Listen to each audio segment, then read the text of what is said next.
Stress অর্থাৎ মানসিক চাপ।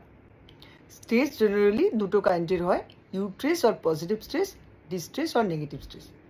এই পজিটিভ স্ট্রেস কিন্তু কোনোভাবেই ক্ষতিকারক নয়। পজিটিভ স্ট্রেসের ফলে আমাদের শরীর এবং মন প্রতিকূল অবস্থার সাথে লড়তে তৈরি থাকে এবং কার্যক্ষমতা অনেক বেড়ে যায়, মেন্টালি হ্যাপি থাকে। অন্যদিকে নেগেটিভ স্ট্রেস, যেটা আমাদের মেন্টাল ইলনেসের কারণ।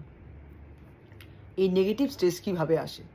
আমাদের যখন পজিটিভ স্ট্রেস অতিরিক্ত মাত্রায় বেড়ে যায় তখন কার্যক্ষমতা কমতে থাকে আস্তে আস্তে, এবং এই পজিটিভ স্ট্রেসই নেগেটিভ স্ট্রেসে ট্রান্সফার হয়।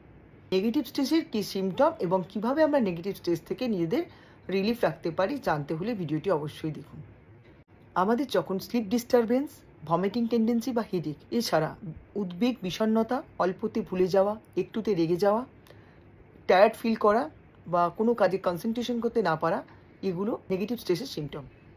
এক্ষেত্রে নেগেটিভ স্ট্রেস থেকে আমরা কীভাবে নিজেদের রিলিফ পেতে পারি? কিছু সিম্পল ব্রিদিং এক্সারসাইজ, যেমন আইস ক্লোজ করে ইনহেল এক্সেল 5 to 10 টাইমস, এর ফলে কিন্তু খুব তাড়াতাড়ি স্ট্রেস থেকে রিলিফ পাওয়া যায়।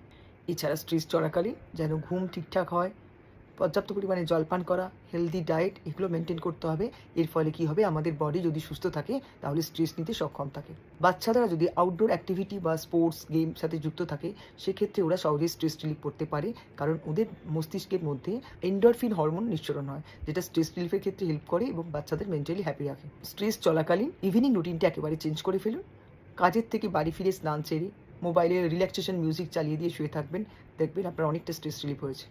এইভাবেও যদি প্রতিকার না করতে পারেন সেক্ষেত্রে সাইকোলজিস্ট বা কাউন্সিলারের সাথে যোগাযোগ করুন স্ট্রেস থেকে রিলিফ পেতে। দেখবেন অনেকটা সুস্থ আছেন, ভালো আছেন। আজকে এই পর্যন্তই, পরবর্তী ভিডিও আবার আসছি, ভালো থাকবেন।